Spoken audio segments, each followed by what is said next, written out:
Welcome back. और break पर जाने से पहले जरा बात चलने के लिए थी पाकिस्तान के अंदरूनी हालात की। मुर्तजा सोलंकी साहब, फारूक पताफी साहब, ताहिर मलिक साहब हमारे साथ मौजूद हैं। मुर्तजा साहब, सर अंदरूनी हालात आपके सामने है सर, बड़ी तेजी से दावपेच खेले जा रहे हैं, लेकिन ये खास तौर पे पीपल्स पार्टी और पीटीआई के दरमियान है। सर बीच में कहीं नून लीग कम दिखाई दे रही है? देखें, ये तो मुख्तलिफ साइकिल्स चलते हैं ना। किसी वक्त जो है वो आपको नजर आता है कि नून लीग जो है वो ज्यादा ताबड़तोड़ हमले कर रही है और पीपल्स पार्टी जरा पसमंजर में है। किसी वक्त आपको लगता है कि पीपल्स पार्टी जो है वो आगे बढ़कर बोल रही है और नून लीग थोड़ा सा पीछे है। तो ये मामला तो हमने पिछले 2 साल के अंदर देखा है। मुझे नहीं लगता कि इस हुकूमत को नून लीग से या पीपल्स पार्टी से कोई बड़ा खतरा है, क्योंकि जो मेरी मालूमात है और जो मेरा तज्जिया है दोनों, वो ये कहते हैं कि न पीपल्स पार्टी और न मुस्लिम लीग नून किसी तरह की ऐसी तब्दीली का हिस्सा बनने के लिए तैयार है जिसमें वो वफाकी सतह पे या इवन पंजाब की सतह पे वो कोई इक़्तिदार में कोई हिस्सा ले ले। इसके लिए दोनों तैयार नहीं है। तो ये जो इंश्योरेंस पॉलिसी है इमरान खान की, वो दर हकीकत ये दोनों जमातें हैं। दोनों जमातों ने एक तरह से ये तय किया हुआ है कि इस सिवाय दोबारा इंतखाबात के और किसी तरह से वो इक़्तिदार के अंदर कोई हिस्सा नहीं लेना चाहते। पीपल्स पार्टी के पास पहले ही सूबाई हुकूमत है, वो उसमें खुश है कि जी वो अपने 5 साल पूरे कर ले। तो जो सारा कुछ जो आपको शोर नजर आ रहा है वो पीटीआई के अंदर ज्यादा है, उसके इत्तेहादियों में ज्यादा है। बाकी ये दुरुस्त है कि बिलावल काफी जोर शोर से सामने आ रहे हैं, लेकिन उसकी वजूहात आपको ये भी नजर आ रही हैं पिछले दिनों, जो जेआईटी के मामलात और दूसरे जिस तरीके से चीजें सामने लाई गई, तो वो उसकी भी एक वजह है। लेकिन नून लीग के अगर आप देखेंगे तो अब तक जितने लोग मतलब टॉप लेवल की जो लीडरशिप है, जितने लोग नून लीग के जेलों में गए हैं उतने पीपल्स पार्टी के नहीं गए हैं। तो ये एक मिक्स्ड बैग है। लेकिन मेरा नहीं ख्याल है कि कोरोना के इस माहौल में कोई भी अपोजिशन की जमात कोई बड़ी किसी स्ट्रीट एजिटेशन के मूड में है। बयानबाजी वो टॉक शोज के हद तक, पार्लियामेंट के फ्लोर के हद तक वो दोनों कर रहे हैं, वो करते रहेंगे। लेकिन असल जो खतरा है पीटीआई हुकूमत को, वो हिज़्ब इख्तिलाफ से नहीं है। वो खतरा अगर कोई है उनको, तो वो उनको अपनी कारकर्दगी से है, अपने अंदर जो धड़ेबंदी है उससे है, और अपने इत्तेहादियों से है जो कि खासे बेचैन नजर आते हैं। फारूक पताफी साहब, सेनेट में तब्दीली की बात हुई, नहीं हो सकी। वो आपको पता है कि क्या हालात रहे अपोजिशन के। फिर जब बजट की बात आई, बजट को मुस्तरद कर नहीं पाए। जाहिर है कि नंबर गेम पूरी नहीं है। इस दो जगह पर जब भी कुछ हुआ, सेनेट का तो आज तक पता ही नहीं चल सका कि कौन थे, किन्होंने इधर उधर कर दिए थे वोट। फिर इस गवर्नमेंट में, जिसका जिक्र मुर्तजा साहब भी कर रहे हैं कि इनको अपनी परफॉर्मेंस का इशू है। सर 22.5 माह के आसपास से जायद का अरसा हो गया, कोई तिजारती पॉलिसी नहीं है, ना उसको वजह कर सकें।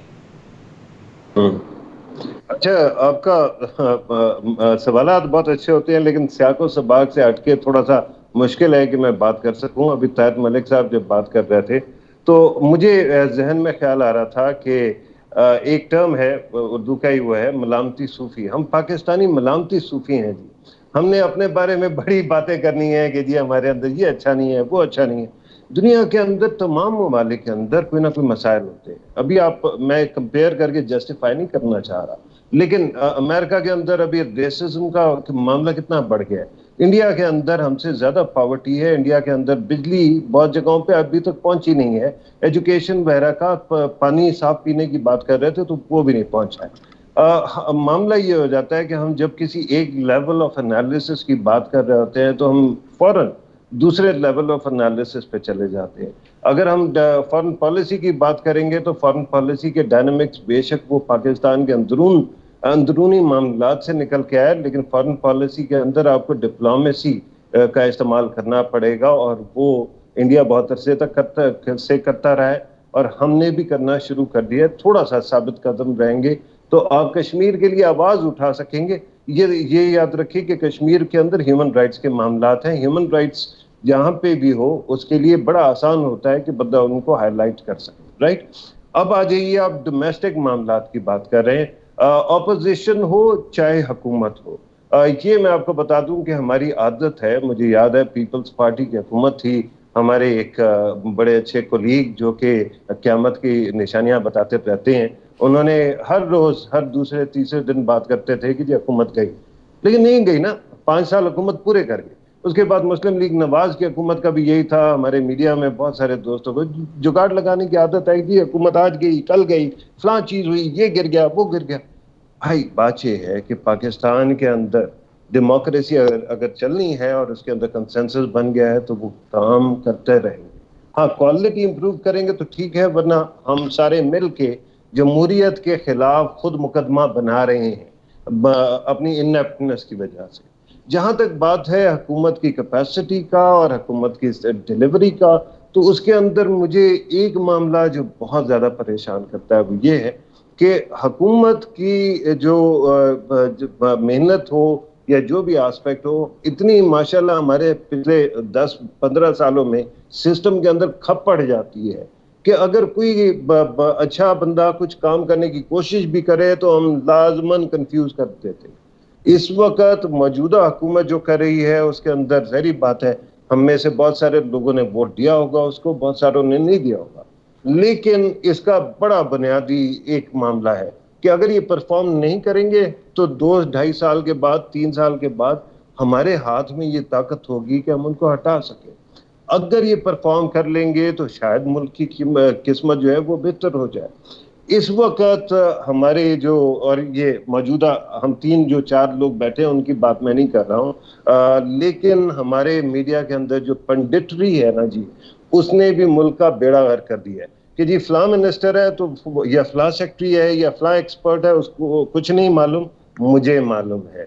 किस तरह से जो है बिजली बनाई जाती है, किस तरह से सोना, पीतल को सोना बनाया जाता है, किस तरह अमीर और गरीब हुआ जाता है। तो ये जो पंडितरी है उसकी वजह से इस वक्त मुल्क के अंदर अनसर्टनिटी ज्यादा बढ़ रही है। एक मामला और मैं कह दूं वो ऑपोजिशन का है, और ऑपोजिशन के अंदर सिर्फ और सिर्फ जो क्राइसिस आपको खासतौर पे पीएमएलएन के अंदर नजर आता है वो लीडरशिप का क्राइसिस है, क्योंकि हम सबको पता है कि फैमिली के अंदर भी थोड़ा सा एक डिफरेंस है।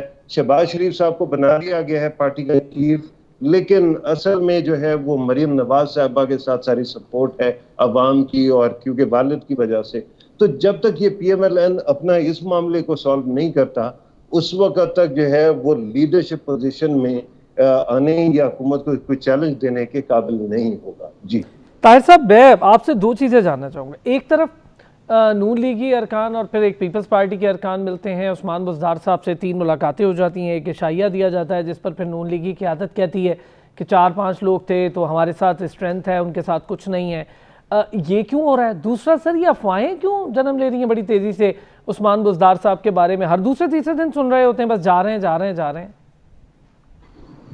मैं थोड़ी सी दानश्वरी मैं भी थोड़ी सी डालना चाह रहा हूँ। ये जो ट्रेंड होता है ना कि ये गलत है, साफी कह रहे हैं, सियासतदान गलत है, सियासतदान कह रहा है कि अदालतें बरवकत इंसाफ नहीं करती। मुझे 30 साल का एक्सपीरियंस हो गया है। तो ये एक ऐसा माशरा है जहाँ पे हर बंदा जिसके पास मैं गया हूँ ना as a reporter, as a journalist, उसने कहा जी कि वो यजीद है। जब मैं यजीद से मिला तो उसने मुझे बताया कि वो यजीद है। तो ये बड़ी मजेदार कॉमेडी है, इसको समझना जरूरी है। देखें, मेरा ख्याल है पाकिस्तानियों को एक जो समझने की जरूरत है, मेरे समेत हमें रियासत को समझने की जरूरत है। रियासत जब आपसे टैक्स लेती है, डायरेक्शन देना, स्टेबिलिटी देना, क्लैरिटी देना, ये रियासत का काम है। रियासत ने आपको अभी तक फेयर एंड फ्री इलेक्शन नहीं दिया। ये मेरा एतराज है या मेरा इख्तलाफ है या मेरी राय है। जब आप इस तरह इतने बड़े गैप से माशरा चलाएंगे तो उसमें फिर ये चिंगो मिंगो, ये इस तरह का शोर, मेरे जैसे दानश्वर सारे पैदा हो जाएंगे, हर बंदा क्रिटिक हो जाएगा, हर बंदा हो जाएगा। जब आप फाउंडेशन पे काम नहीं करेंगे, पाकिस्तान का जो पॉलिटिकल क्राइसिस है, मैं समझता हूँ पाकिस्तान ने सिर्फ 70 साल में 2 पॉलिटिकल पार्टीज पैदा की हैं, और दोनों जिस तरह भी पैदा हुई हैं वो मैं उस बहस में नहीं जाता। एक पीपल्स पार्टी थी, एक नून लीग थी। दोनों को आपने इलेक्शन से नहीं मारा, आपने वोट से ना नवाज शरीफ को मारा है, ना आपने वोट से जुल्फकार अली भुट्टो को मारा है। तो मैं समझता हूँ पाकिस्तानी माशरे को सही करने के लिए रियासती इदारे, हुकूमत, अपोजिशन, मीडिया, सब की एक जिम्मेदारी है कि आप पहले बेसिस पे ईमानदारी दिखाएं। बेसिस ये है कि अगर आपने पाकिस्तान को जमहूरी बनाना है तो फिर आप एक फैसला करें। यहाँ पे लीडरशिप वोट से आएगी और वोट से जाएगी, पहली बात। दूसरी बात कि आप 100% ये इंश्योर करेंगे कि इलेक्शन जो है ना वो फेयर एंड फ्री होंगे। इन चीज़ों के बगैर जो आप सियासी कल्चर जिस पे आप सवाल करते हैं वो इसीलिए इंटरप्रिटेशंस है, हर बंदा इंटरप्रेट कर रहा है। मतलब मुझे आज तक ये समझ नहीं आई तरीके इंसाफ की कि आपने 22 साल की स्ट्रगल की, आप वर्ल्ड कप के कैप्टन हैं, आप आपकी ये लीडरशिप है कि आपके पास पंजाब का बंदा ही नहीं है। 3 महीने पहले गुरदास आके आपका झंडा पहनता था, आप उसको सीएम बना देते हैं। आज तक आपके पास फाइनेंस मिनिस्टर ही नहीं है। आपके पास अपना जो तर्जुमान था वो फरदौस आशिकवान थी। मतलब 3 बुनियादी चीजें होती हैं किसी भी पॉलिटिकल पार्टी की कि face of the party which is the government and the finance policy and the Punjab 60% of Pakistan. 22 साल की सियासत में आप इतना तो ऑर्गेनाइज रहे हैं, तो मेरा ख्याल है हमें अब थोड़ा सा जरा मुश्किल सवालों की तरफ जाना चाहिए कि हमारी सियासी जमातें स्ट्रॉन्ग क्यों नहीं है, ऑर्गेनाइज क्यों नहीं है, टीम मेकिंग में नाकाम क्यों है, उनका वीएन क्यों कमजोर होता है, हमारे इलेक्शन फेयर है कि नहीं फेयर है, हमारा लीडरशिप का क्या क्राइसिस है। इन क्राइसिस के होते आपको मीडियोक्रिटी मीडिया में मिलेगी, आपको इंटेलेक्चुअली मीडियोक्रिटी मिलेगी और हर बंदा मैं करता रहेगा, सोल्यूशन कोई नहीं मिलेगा। ये आप जितने सवाल कर रहे हैं, मेरे ख्याल में इमरान खान को पॉलिटिकली कोई थ्रेट नहीं है। The only threat Imran is facing is his performance. Pakistan में कोई अपोजिशन नहीं है, नून लीग कोई नाम की चीज नहीं है, ये सारे अपने नैब के केसेस के लिए मगन है। कोई पाकिस्तान में पॉलिटिकल कोई थ्रेट नहीं है इस वक्त। अगर इमरान खान साहब परफॉर्म करें, पंजाब परफॉर्म करे, तो मैं आपको चैलेंज करता हूँ शायद 15-20 साल उनको कोई हाथ ना लगाए। तो ये जो क्योस है ये फंडामेंटल क्योस है, पॉलिटिकल क्योस नहीं है। मुर्तज़ा साहब, सर दोनों हजरात की बात आपने सुनी, आप खुद भी इससे स्टार्ट कर चुके थे इस बात का कि इसको अपनी ही गवर्नमेंट को अपनी परफॉर्मेंस का मसला है। सर इस वक्त जिसका जिक्र मैंने थोड़ा सा पहले कर दिया था कि हमारे पास ना तजारती पॉलिसी है, फिर एक माफिया है, वो माफिया हम हर थोड़े दिन बाद देखते हैं कि सर उठा लेता है, आटा गायब हो जाता है, पेट्रोल सस्ता होता है, आवाम को नहीं मिलता, पेट्रोल एक दिन में 25 रुपये महंगा हो जाता है, किसी के कान पे कोई जू नहीं रेंगती। पीआईए का मसला एक तरफ है, वजीर ने एक बयान दे दिया जिसके बाद पूरी दुनिया में पाकिस्तानी पायलट्स के लिए एक अजाब आ गया। अब खदशा जाहिर कर रहे हैं कि पीआईए 100 अरब से जायद का नुकसान उठा लेगी। तो एक डिपार्टमेंट को पाँव पे खड़ा करना है खुद इस गवर्नमेंट ने। सर पेपर पे बहुत वर्क किया इमरान खान साहब ने को 22 साल, लेकिन जब ऑन रियलिटी काम करना पड़ा तो पुलिस रिफॉर्म्स ही नहीं आ पाए अभी तक तो पंजाब में। तो फिर आप कैसे पीआईए और स्टील मिल और इनकी बातें करते थे?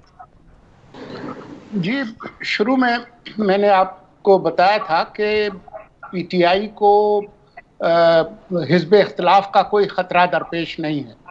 अगर कोई इनको ख़तरा है तो इनको अपनी कारकर्दगी से ख़तरा है। जिस तरीके से पिछले 2 साल के अंदर मईशत को चलाया है, जिस तरह से उन्होंने अपने गवर्नेंस को चलाया है, जिस तरह से मुख्तलिफ तरह के बहरानों का मुकाबला करने की उन्होंने कोशिश की है, हालिया कोरोना का देख लें, पेट्रोल का, आटे का, जिस तरीके से ये हमारे जो हवाबाजी के वजीर हैं उन्होंने 24 जून को जिस तरीके से पार्लिमान के फ्लोर पर जिस तरीके से होशरुबा जो उन्होंने इंकिशाफात किए, उसके बाद कल आपने देखा डीजी सिविल एविएशन ने क्या कहा कि ये सारे जितने लाइसेंसेस हमने इशू किए थे ये सारे वैलिड थे। वो जो शोकाज उन्होंने इशू किए थे वो भी सिर्फ 34 लोगों को किए थे, लेकिन आपने पूरी दुनिया में पीआईए को बंद ही करा दिया। अब जो है वो रूजवेल्ट होटल के हवाले से जो इंकिशाफात आ रहे हैं कि जी वो ट्रंप साहब जो है वो उसमें दिलचस्पी रखते हैं। अब ये कराची के अंदर बिजली का बहरान है। अब किसको ये याद नहीं है कि 2004-5 में ये जब प्राइवेटाइजेशन हुई थी कराची इलेक्ट्रिक सप्लाई कॉरपोरेशन की, तो वो परवेज मुशर्रफ साहब के ज़माने में हुई थी, पहला जो काम हुआ था। और अब परवेज मुशर्रफ के सारे वजीर जो है वो इमरान खान के काबीना में बैठे हैं। ये बात रिकॉर्ड पे आ चुकी है कि जो अबराज ग्रुप के नकवी साहब थे उन्होंने बहुत भारी फंडिंग की थी पीटीआई की इलेक्शन की, ये सारी चीजें डॉक्यूमेंटेड है। जब आरिफ नकवी को पकड़ा गया तो उसके जो लिस्ट मिली कि इमरजेंसी में कौन किससे राब्ता करे, उसमें हमारे सदर साहब भी थे और हमारे वजीर आजम साहब भी थे। तो अब ये सारी चीजें हैं। आपको बताया हमारे दोस्तों ने कि किस तरीके से उस्मान बुज़दार साहब जो है वो, उनकी शख्सियत पाकिस्तान के सबसे बड़े सूबे में 62% आबादी का सूबा पहले शहबाज शरीफ था, उसके मुकाबले पे अब उस्मान बुज़दार है, और उनका कैलिबर ये है कि वो टीवी का इंटरव्यू नहीं दे सकते। तो अब ये जो कारकर्दगी है, यही सबसे बड़ा चैलेंज है, और यही वजह है कि खुद अपोजिशन नहीं चाहती कि अब इलेक्शन से पहले किसी तरह से इक़्तिदार का हिस्सा बने, क्योंकि अभी अगर वो कोई नो कॉन्फिडेंस करके इक़्तिदार का हिस्सा बनते हैं तो फिर 2 साल के अंदर जो है वो उन्होंने कौन सा इनकलाब लाना है। मतलब मईशत 6% से अब माइनस में चली गई है। तो अब इस सूरत हाल में 1-2 साल के अंदर तो कोई तब्दीली नहीं आ सकती। आपकी आधी से ज्यादा आबादी पॉवर्टी लाइन से नीचे चली गई है।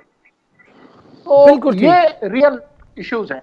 मुर्तज़ा साहब, मैं जरा यही सेम फारूक पताफी साहब, सर दूसरा टेन्योर है गवर्नमेंट का खैबर पख्तूनख्वा में पीटीआई की। बीआरटी एक बहुत लंबा चौड़ा मसला उनके गले पड़ा हुआ है।